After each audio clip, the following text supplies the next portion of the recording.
The strongest hero is betrayed by humanity and reincarnates as an overpowered Dark Lord in the year 447. There was a huge war around the world between the 6 heroes and the Demon Lord. The Demon Lord's army of skeletons rushes into the battlefield to face the heroes, but the heroes have been blessed with godly powers and now have angel forms. The Demon Lord, Linus, was sitting in his room chamber, watching everything from his ball. All his strongholds have been defeated, and this is their last line of defense. The skeletons manage to clap some human soldiers, but one of the heroes has the power to bring them back to life.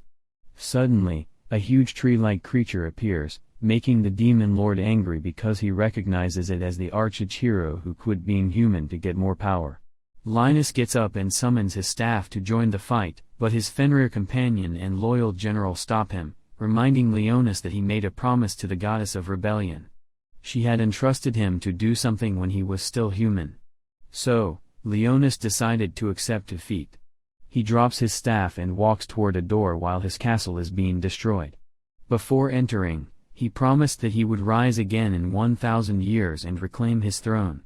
And so, he sealed his own soul in the Grand Mausoleum. 1,000 years later, we then see 2 girls exploring the castle ruins of Linus. Celia and Regina are on a mission to scout the ruins because they have reports that some monsters called voids are building their nests there. They walk through a corridor and reach a huge door.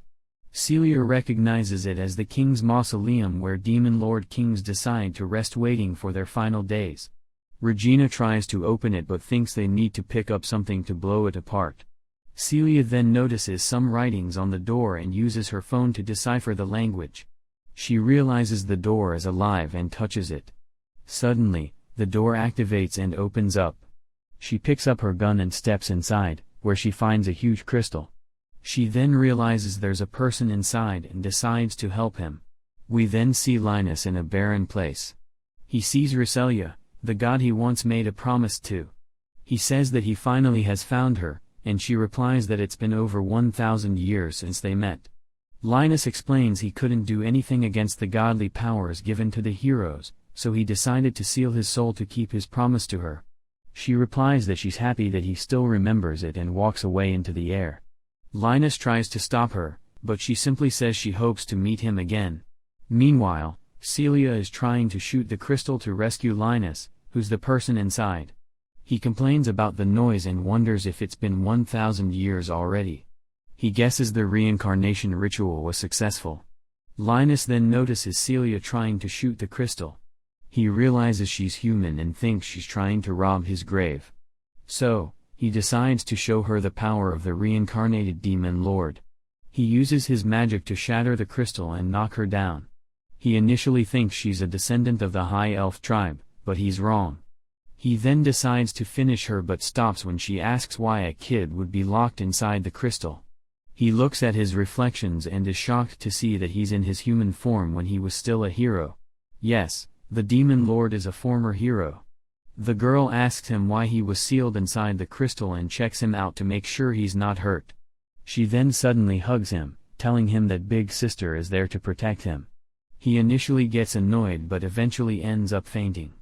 He later wakes up, and she gives him some cookies. He thinks that his current body is bad because he fainted from something trivial like hunger, but luckily, Celia saved him. She then asks if he's fine, introducing herself as a 15-year-old student from the Holy Swordsman Rearing Institute, and asks for his name. Linus introduces himself and thinks he can use her to get information about the current world. She repeats his name sometimes and calls it cute. He gets annoyed because his name once meant chaos and terror, but now a random girl calls it cute. He then realizes that his record as the Demon Lord was deleted from history. She asks for his age, and he replies that he's 10. She then asks if he remembers the void monsters that had taken him away, but he's confused. She then explains that voids are enemies from another world, and that she and her school colleagues are knights who wield swords to fight them off. Linus is initially confused because 1,000 years ago, the enemies of the world were people like him, the Demon Lord, and the Goddess of Rebellion. Celia then explains she and Regina were investigating these ruins because they suspect it's a void base. He realizes that she found him by coincidence, but she said that the door was sealed until she touched it. He then asks her what year it is.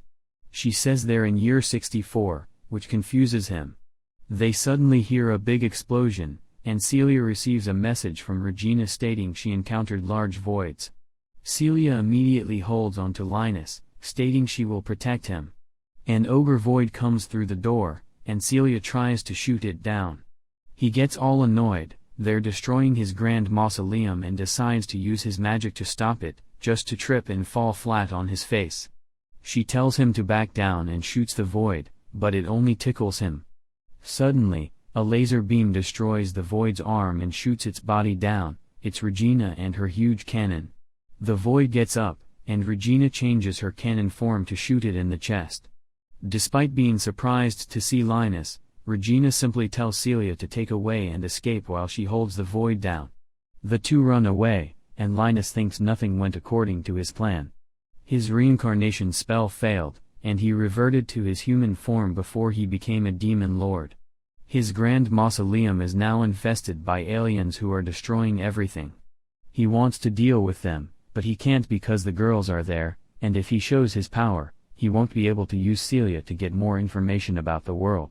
Celia then says they're about to reach the surface, but a crystal suddenly collapses on the ground and turns into a wyvern void. This is nothing like the wyverns he's used to. Celia tells Linus to run away while she deals with the monster. Her gun then turns into a sword, and she prepares to deal with it, but Linus simply ignores it and starts casting his spell to destroy the monster. Celia, for some reason, pushes Linus away, telling him to run, and gets sliced in the gut.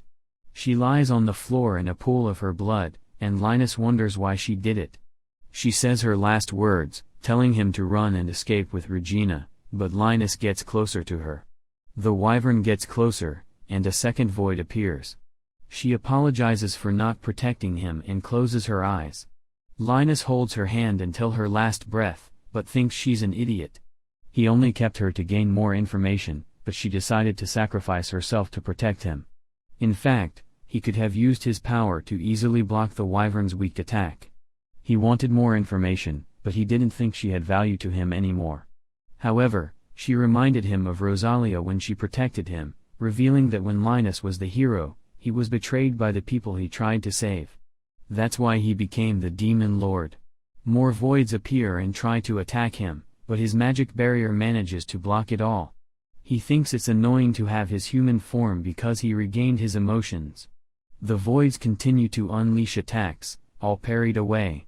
He then turns around and summons his staff.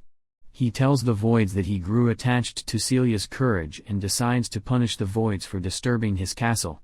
He casts a level 8 gravity spell, smashing a void with the pressure. Another void tries to attack, but he simply blocks it with his barrier and modifies it to attack with spikes. The last void starts flying away to escape, but he simply jumps and casts another level 8 fire spell to fry it down. However, there was something he didn't expect. The void's bones remained after using the spell, something that never happened even against dragons. He thinks it's because his current mana levels are a third of what they used to be. He then notices Celia is just barely alive. He normally wouldn't care about human lives because he's the Demon Lord, but he still acknowledges her because she tried to protect him. He cannot use holy spells to heal her, but he can use all spells related to death. So he decides to use his power to give her life. He uses a spell that restores all her lost blood into her body, healing her wounds. Meanwhile, Regina manages to finish off the ogre void and tries to contact Celia, who's still unconscious. Leonis hears it and finds it impressive that humanity's technology managed to advance that much. Celia then finally wakes up and immediately hugs him, relieved he's safe. She then checks her wounds and doesn't know how she's fully healed. She's confused because she's sure she died. Linus then explains he used his holy magic to heal her back, but she doesn't know what magic is. He then realizes Celia and Regina didn't use spells to fight the voids, but they use magic weapons that were made out of advanced magic. He realizes that in the current age, people can't use magic, so they use magic weapons that require no training or hard work. Still confused, Celia asks if he used the power of a holy sword, but he doesn't understand.